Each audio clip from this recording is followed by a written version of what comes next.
there, Mouseketeers. Welcome to the Disneyland Beat, where our toes tap to a Disneyland drum. And we always whistle while we work. Once the new Tron Light Cycle coaster opens at Walt Disney World, between the two parks, there are 14 awesome roller coasters to enjoy. From family coasters to some intense thrills, there is something for everybody. But which park has the best ones? We are here to put that question to rest once and for all. And we will be fair. And we here at the Disneyland Beat are not biased to the original crown jewel, Walt Disney's Disneyland. I mean, not at all. Disneyland rules!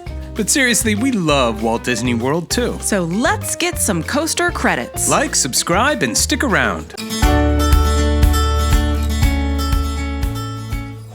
Well, in this fierce competition, Walt Disney World takes the lead right off the bat with 7 coasters in 4 parks, and 1 more on the way. But Disneyland holds its own with 6 fantastic coasters in just 2 parks.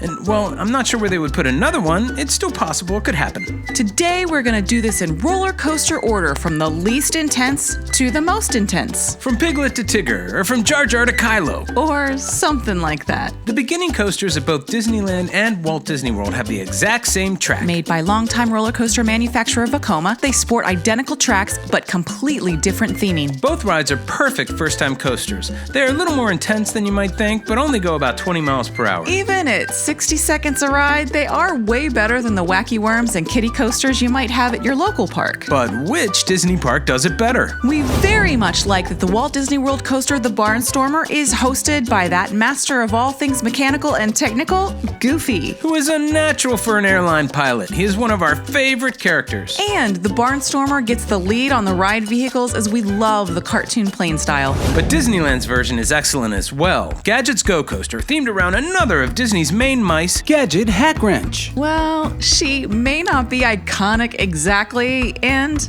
unless you were raised on the Disney afternoon cartoons in the late 90s, like we were, you might not even know who she is. But the theming is perfect. Gadget, as the name implies, is kind of the MacGyver of the Chippendale Rescue Rangers crew and can build anything from anything. Which is the theme of the ride. Gadget built the coaster herself out of small found objects. And what you see while you ride is super cute. You ride over these pools and around Donald's boat with spitting frogs. It's really a delight. Whereas the Barnstormer has more exposed track supports with some bushes and such underneath. So as the only real distinction is the theming, Disneyland wins this one. Yay! One thing we noticed putting this together is that Walt Disney World really has way more mild, family-friendly coasters than Disneyland. With the opening of the Seven Dwarfs Mine Train, Disney provided a coaster that does just that. This coaster is unique for its swinging cars and cool, dark ride section. Plus, it is plopped down right in the middle of Fantasyland in a way that allows you to walk all the way around it. We do have one question. Does anybody know the name of this new Disney mountain? It really is a feat of design and engineering. This Vekoma coaster has a 3-minute ride and hits speeds around 34 miles per hour. But a lot of that is spent on the dark ride portion of the ride.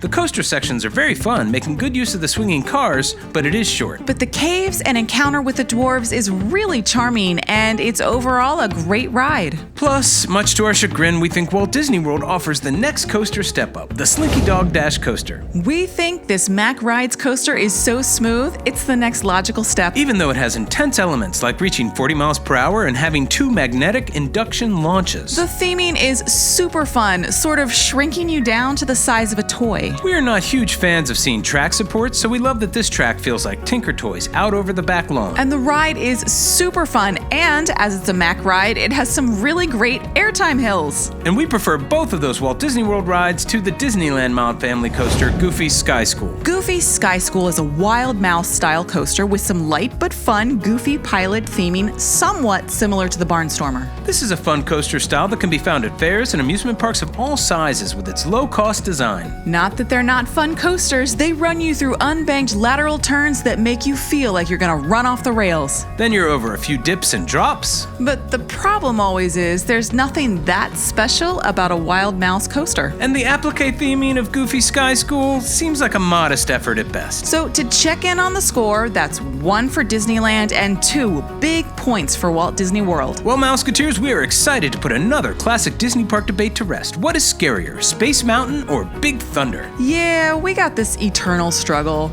Neither one is scarier, they're both just fun. There, done. Which is arbitrarily why Big Thunder Mountain is the next on the list. This is just one of our favorite coasters of all time.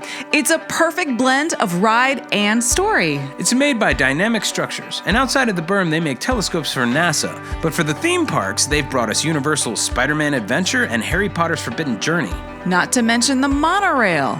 Big Thunder goes about 35 miles per hour and has some of the best pacing of any coaster ever in its 3-minute ride. But which Disney park does Big Thunder better? The Disneyland version came first, and they certainly did it well. The ride oozes charm, the queue is contained and has lots of detail to admire as you take in the town of Rainbow Ridge. It's much simpler than the epic queue in Florida.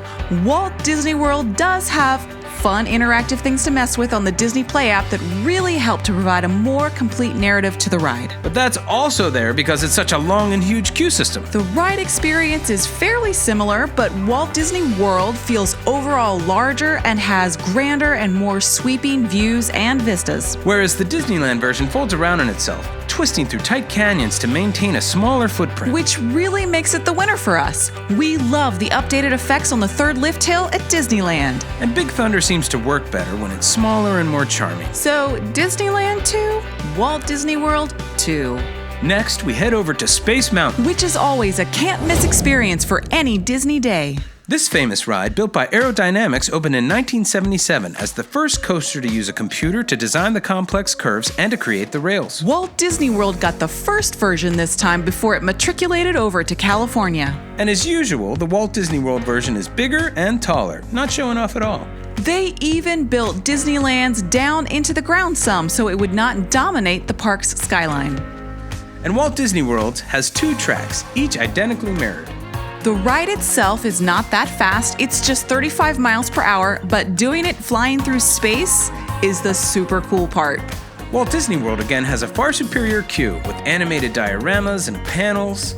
It does a much better job of telling a story of space exploration and making that real than Disneyland, which is huge. Which, for this ride, really works better. We like a huge, impressive space station of the future. But Disneyland has much better ride vehicles. Walt Disney World opened with single bobsled-style vehicles where you sit as a couple, kind of log style. And this is something that is seen at theme parks up until the late 1990s. The vehicles have since been adapted to individual seats. At Disneyland, in order to increase capacity on its single track, the cars seat 2 people next to each other, which we prefer. And they have speakers in the cars allowing the wonderful original score to take you through the ride. Disney World's version is taller and feels faster, but it is often eerily quiet. Which is kind of a cool sensation, but it's not as much fun. So we have to say that this one is a draw. Everybody gets a point. So the score is all tied up again. And this takes us to the last mountain. And this really isn't a fair fight. I mean, the Matterhorn versus Mount Everest, that sounds really good. But comparing the Matterhorn bobsleds versus Expedition Everest is another thing. And they're both amazing in their way. The Matterhorn is the only coaster made by Walt Disney himself on any list. It was the first coaster to use tubular track, which were initially bent by hand a section at a time as the ride was installed. It has 2 unique tracks. The Tomorrowland side is slightly faster. It goes through a splash pool. And updates through the years have improved the theming and the story. With Harold jumping out at you and how jerky this old ride is, it's far more intense than its top speed of 28 miles per hour would suggest. And at 2 minutes, it's not too long, but not over too fast either. And it's a bucket list coaster for any coaster enthusiast. But so is Expedition Everest. Imagineer Joe Rohde thinks big.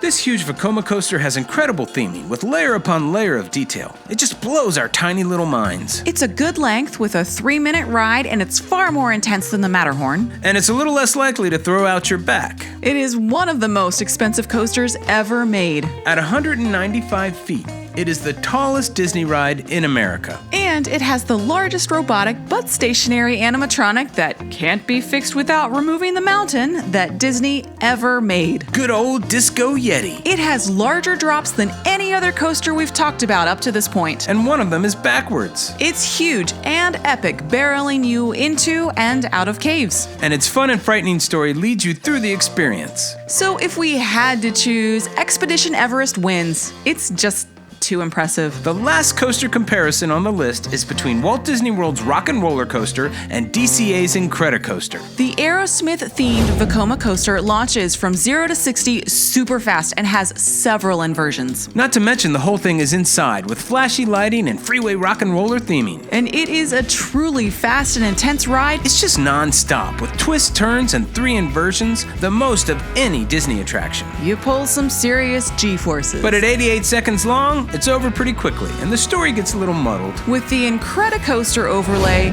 story is now a huge part of the ride experience as you help the Incredibles catch Jack, who was off exploring his new powers. It's not as fast as the Rock and Roller Coaster, But at 55 miles per hour, it's pretty close. it is the longest Disney coaster in the USA with a great launch, a huge loop, and lots of airtime hills. It's made by Intamin, who are well known for forceful launch coasters, and this ride keeps you plastered to the back of your seat. So the Incredicoaster takes this one, folks. Sorry, rock and rollers. So that means... That's Walt Disney World with the Seven Dwarfs Mine Train, Slinky Dog Dash, the Space Mountain Tie, and Expedition Everest. And Disneyland with Gadgets Go Coaster, Big Thunder Mountain, the Space Mountain Tie, and the Incredicoaster. It's a tie! Well done, everybody. I can't believe it. Disneyland held its own. Walt Disney World did not win. It's a tie. I'm glad we finally put this debate to rest and figured this out for all the world and all time. Tron. What?